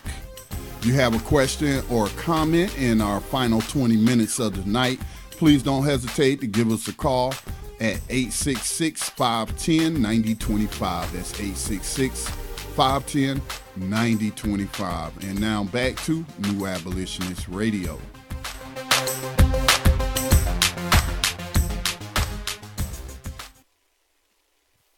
Peace and welcome back to New Abolitionist Radio. We have a few stories in line, so we're going to have to make some choices now about how we want to do things. I did want to talk about the thesis of the three spheres of slavery, but I think I can do that briefly, and we can also cover things like this over time. And the other article that I found with the question, is slavery legal in America, is an extensive article. I wouldn't mind reading some of it and maybe doing it in two parts. So maybe next week we can read the rest of it, because it was extremely insightful and it was very much ahead of its time, because this was back in 2010 that this came out. And I would certainly like for our listeners to take a look at it and read through it, because he touched on some things that we have overlooked here at New Abolitionist Radio, and certainly wanted to go through that. But also I want to give an update as well on legal proceedings that are going on here in the South in regards to police murders. We just had the circumstance where the DA announced the cop who shot Keith Scott will walk free. Johanna, would you like to cover that story for us? I have to just run downstairs real quick. If you can handle that, that'd be great. Yep, no charges. I mean, it's not hard to cover that one. Unfortunately, this is, Lord, I'm still simmering down from this last. Yeah, so we saw what has become clearly the trend of snuff films, as we call them here, that has gone on for years now, and I think everybody's up to speed now and knowing that that's how it's going to be delivered to you now, whether it's by body camera or if it's by dash cam or somebody sitting right there next to the person, like Philando Castile, and can show the whole thing, you know, as it's going down right there with the kid in the car. This is another one where we saw what happened, and yeah, somehow, some way. I mean, I totally understand where you're coming from, Scotty. Again, to relate this back to the story we were talking about earlier about Colorado, and just in an overall sense, how to relate this information to the legislature with the proper language, because the issue with these types of stories is that it's the language issue. It's the law that's already in place, that they've already made it to where it's basically impossible to prosecute these people.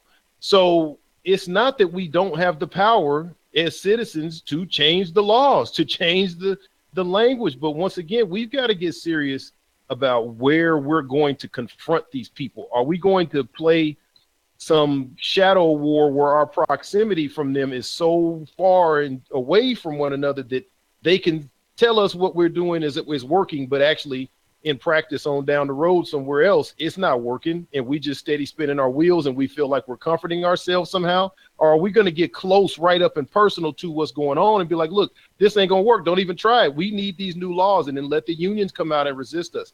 Let these factions of our government come out and resist us. These people that are benefiting from it come out and show who they are. I think that's the wiser way to go about doing it, is to just let the battle be where it literally is, as opposed to keeping on believing that you can put the burden on district attorney. Like we left Sister Mosby hanging up there in Baltimore when she went for it. You know, she did the best she could, but where was her political support, as in the voters in that area requiring the laws to reflect the way that she actually could? So you got a man that was murdered in Freddie Gray, that nobody murdered him. So from North Carolina, Charlotte, North Carolina, it says protesters took to the streets. And hold on one second here. I got to make sure I don't get audio on this, because our new platform, I think, lets the audio in that comes through my screen as well. Says protesters took to the streets of downtown Charlotte, North Carolina on Wednesday night to show their disappointment with the decision to not charge an officer in the shooting death of a black man. A 2-month investigation determined that Charlotte Mecklenburg police officer Brentley Vinson was justified in shooting Keith Lamont Scott in an apartment complex parking lot. Mecklenburg County District Attorney Andrew Murray said he didn't reach the conclusions alone. A total of 15 prosecutors unanimously agreed with the decision. Hey, man, everybody said it. Shit, he had to do it. The killing led to heated protests and divided the city of Charlotte. Compared to previous demonstrations over Scott's death, a smaller crowd turned out Wednesday night, only about 100 people. At least, I mean, this is just layered. The language is just layered with just smacks in the face and insults. I mean, Jesus. At least 4 people were arrested as police tried to corral protesters off the streets. 3 of them were for obstructing. Protesters' message was the same as before: stop killing black people. Some of the protesters' T-shirts read, "How to get away with murder. Become a cop," said some of the signs. "If we don't get no justice, then you don't get no peace," they chanted. I mean, can you hear this? I hate to be going off, and I'm just going to use it best I can.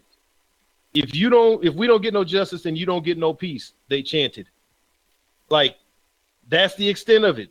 Oh, man. Anyway, setting the record straight. In his hour-long announcement, the district attorney rejected a series of erroneous claims, quote unquote, made shortly after the shooting. He said those narratives fueled widespread happened. Among them, Scott's relatives said he didn't have a gun, but all the credible evidence, quote unquote, led to a conclusion that Scott was armed. He said Scott's DNA was on the grip of a gun found at the scene. Murray also said at least 3 officers reported being shot, though dash cam video didn't show that much detail. Shortly before the shooting, Scott visited a local convenience store. Their surveillance video showed a bulge around his ankle that was consistent with the holster in a gun that was later described by officers. So in the photo, they've got this circled out picture of his pant leg hiked up with a one woman initially said a white officer killed Scott at the apartment complex, a narrative later echoed by protesters, but that woman told investigators she didn't actually see the shooting. Murray said Vincent, who was black, was the only officer who shot Scott. He said an analysis of the other officer's guns showed those guns were fully loaded, while Vincent's gun was missing several bullets. After the shooting, Scott's daughter posted a video on Facebook Live saying her father was in his car reading a book, but the daughter also did not witness the shooting and no book was found at the scene, Murray said. Prosecutor said that officers told Scott at least 10 times to drop his weapon before Vincent opened fire.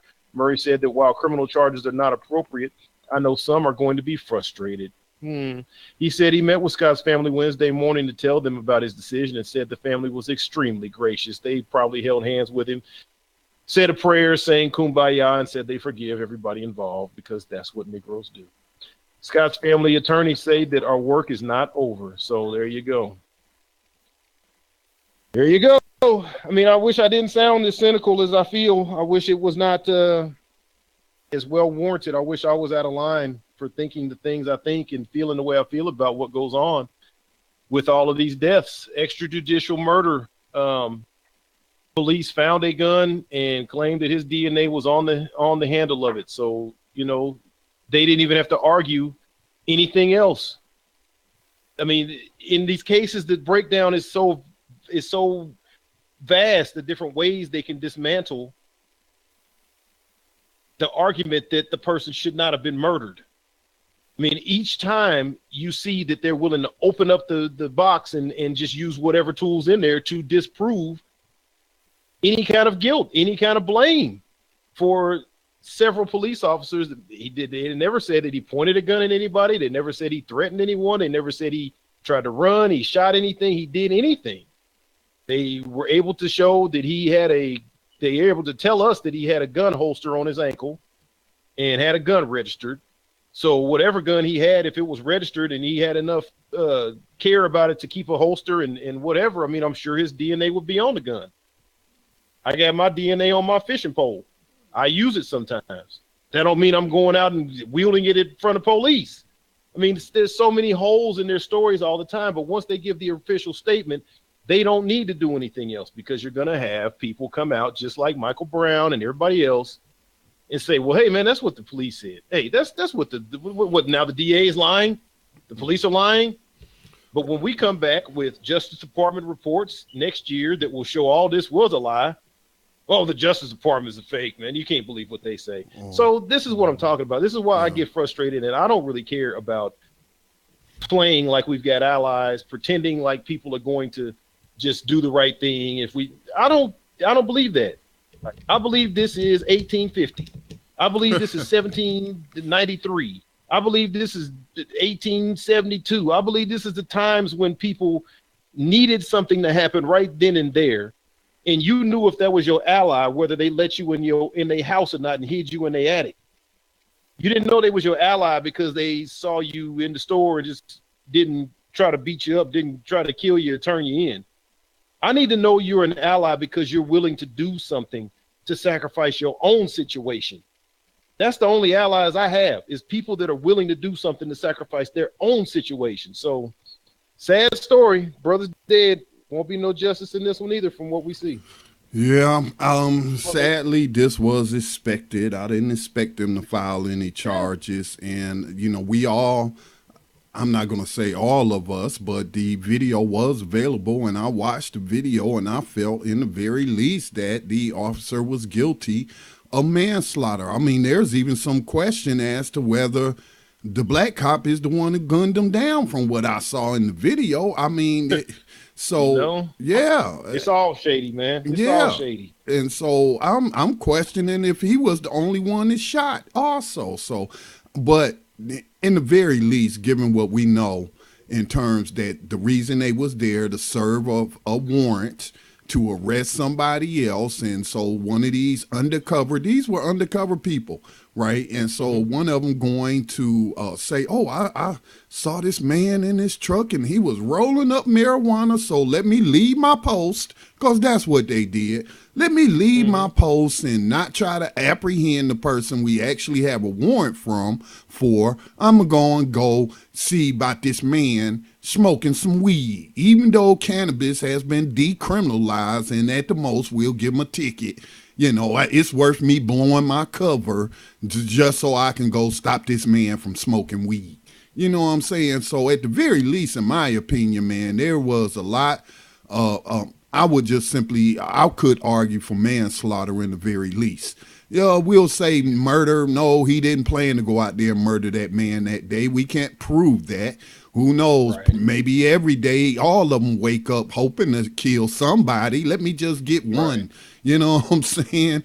And they want to see some action, like Timothy Loman's father said he wanted to see after he got fired, from that one department before he ended up in Cleveland and ultimately killing Tamir Rice. He wanted to, his father said he wanted some action. He wanted to see some action. So we can't, I don't think the evidence we could prove, first degree murder, maybe not even second degree murder, but in the very least manslaughter.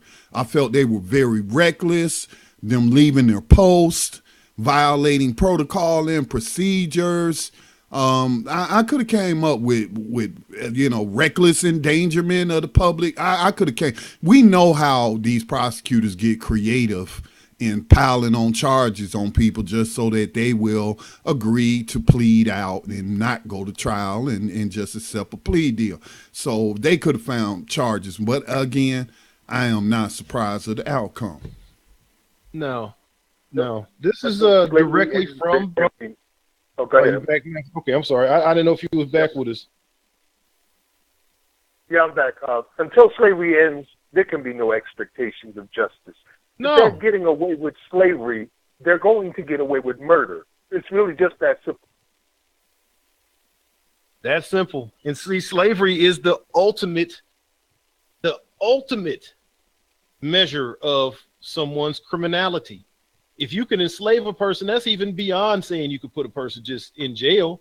Because if you put somebody in jail, that's saying that person agrees that they broke a law, so now they got to pay a penalty. When you can enslave a person, you're saying that's just a criminal. And as I talked about before, this is going all the way back to the 1400s in the papal bulls, where they were saying the Roman Catholic Church does not recognize your country as being affiliated with this church or this faith. And by order of God, we could take your land, your resources, kill you and enslave you, rape you, do whatever we want to do. We're still living under that. White supremacy clearly is the most savage organization, civilization, whatever you want to call it, societal simulacra on the planet. And because they kill the most people, we got 140 different wars and conflicts that America itself is engaged in around this planet right now. Go to Google and check and see if I'm lying. We are dropping bombs and killing and shooting and torturing and doing whatever to people all over this planet. But as long as you don't want to confront these types of things, what you do is called Native American savages. What you do is called Negroes savage. You set up court systems where it's 95% white males are the prosecutors and the judges and the clerks and the people that's officiating and administrating. And you put these people, juxtapose them against one another, and you show these black faces and these brown faces, and you implicate just by the nature of the setup that these are people who don't have morals. These are people who must be criminals. Because look at all the white people and where they're at. They're in positions of power and officiation. They're officiating what's going on. And look at all these brown and black people. They're here because they're so immoral that they're criminal. They're not just without morals. They're so bad, they're criminals. So as long as you're a criminal, we can quit. We don't have to look at the criminality of the system itself. This is Dr. Amos Wilson 101. Right. If I can call you a criminal, then I can treat you criminally. I don't owe you justice. In fact, shooting you in the street is justice. We already know you're a criminal, so why should we bother with taking you to trial? This is where we call it extrajudicial murder. You don't need a judge. You don't need to go to court. They tell you if a cop stop you and arrest you, just go with it and let them work it out in court. They saying we ain't gonna take you to court. We'll just kill you here. Right. Well, guys, we only have like 7 minutes left in the broadcast. If we want to hit them 2 segments, we got the Lotus Place coming up. Let's do it like this. As far as the discussion on the thesis of the 3 spheres of slavery, we'll carry that into next week as well. I just want to point out that I think that their weakness in their argument is and has been the period between 1865 and 1928 called convict leasing. That is something that they never really mentioned in their arguments of slavery and comparison. So we have that there. We'll continue that next week. I did want to read just this one part of the article that I found from Clint Richardson. All right. Well, we will have to skip a couple of the other segments like the Abolitionists in Profile. We'll do our Abolitionists in Profile, and we'll skip our writer this week. and All we'll right. put the writer on our Facebook page so people can go ahead and take a look at them, and that'll save us some time. Just really quick through this part of the article so you can see where we're coming from, and we'll go into this again next week. It says, look, the politicians, courts, attorneys, lawyers, judges, and anyone else involved in this legalized human trafficking and slavery are not acting in the best interest of the people. They are simply compartmentalizing cronies, each contributing to a shameful slave and private prison business. And the court system is set up to ensure a constant influx of new slaves. What is even more disheartening is the fact that the majority of people subjected to this legalized slavery are not guilty of breaking the law, meaning they have done harm. They have done harm to others or their property. No, these state-inducted slaves are guilty of victimless crimes, meaning that no one of their property or their property was hurt. This means that the state is the victim. This means that a code, limit, statute, or other nonsensical legality, not law, was broken. This means that the government has set up a system in which it imprisons and enslaves good and innocent people for breaking its outrageous rules. This means that for running a red light, you could become a slave too. This means that for holding up a sign in protest, you could become an involuntary servant to the government. That's from Clint Richardson, reality blogger, WordPress.com. Check it out on New Abolitionist Radio. I guess we're going to go right into our next and final segment, which would be our abolitionist in profile. And this week it is John Brown. His story read by none other than Mumia Abu-Jamal.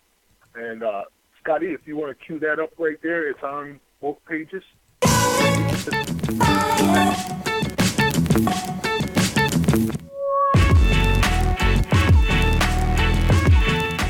The John Brown we don't want to know. Mention the name John Brown today, and for those who know it, it resonates like an echo in the mind. And yet, what we think we know dispatches his dim memory to the margins. For John Brown brings with it a plethora of negative connotations: religious zealot, killer, madman, maniac, and to some traitor. Even the best historians find it hard to depart from these time-worn themes.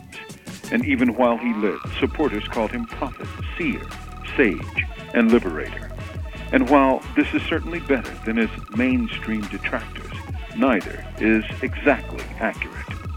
Few tell of John Brown's participation in a movement of freedom fighters, or of Brown's attendance at the Chatham Convention in 1858 in Canada, or of what a group of black freedmen and escaped slaves decided in that convention, when they organized a provisional government of a new United States of America, where all men were free and the tyranny of slavery was abolished forever. These members of the Chatham Convention swore an oath to secrecy, and together, in May 1858, they wrote, amended, and adopted a provisional constitution and also a Declaration of Liberty. Although based on the founding documents of the United States, they differed considerably, for they based their documents on freedom, not slavery. This was a constitution not of slave traders or slave holders, but of the proscribed and oppressed people, their words, of the United States of America. John Brown was elected Commander-in-Chief of the Army. The point? John Brown was part of a black revolutionary movement designed to remake the entire U.S. into a place of freedom, not bondage. When he and his men were captured in Harper's Ferry, Virginia, now West Virginia, these and other documents were in his possession. Among them, the Declaration of Liberty, which proclaimed of the U.S. under the slave power of southern states, when any set of usurpers, tribe, or community failed to protect the right, but furnish protection and encouragement to the villain by bestowing a bounty or premium upon the vile thief, robber, libertine, pirate, and woman-killing slaveholder as a reward for their deeds of rascality and barbarism, they have transcended their own limits. They have fairly outwitted themselves. Their slave code is a shame to any nation. Their laws are no laws. They themselves are no more than a band of base piratical rulers. They are a curse to themselves, a most lamentable blot upon society. Some 16 months later, Brown, with about 24 men, hit the armory at Harper's Ferry, trying to seize weapons and spark a slave revolt in the Upper South. One of the men with him was Osborne Anderson, who was elected to Congress of the Provisional Government in Chatham, Canada, and one of the few men to escape Harper's Ferry and live to tell the tale. The papers found in John Brown's satchel give us all a deeper view of the man, the movement of which he was an important part, and the hunger for freedom among millions of people, black and white, slave and free. To make him a madman is to dismiss him. To make him a saint is to distance him. To remember the man and the movement is to make him human, and the age almost understandable. From Death Row, this is Mumia Abu Jamal. These commentaries are produced by Noel Hanrahan for Prison Radio.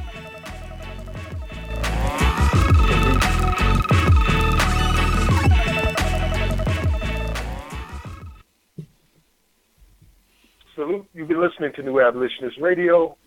Closing statements, fellas, and then we're out. Again, I want to thank Jimmy Thomas for joining us today and sharing that news about the failure of Amendment T. But again, as I stated, I see that as an empty glass that is now half full to even get it on the ballot and put it to a vote. And I'm just hoping that it will be successful in passing if it's put on the ballot again, and it serves as inspiration for activists and abolitionists, I should say, in other states that allow people to put things on the ballot initiative. So thanks again, Mr. Thomas, and glad to have you part of the abolitionist movement in slavery.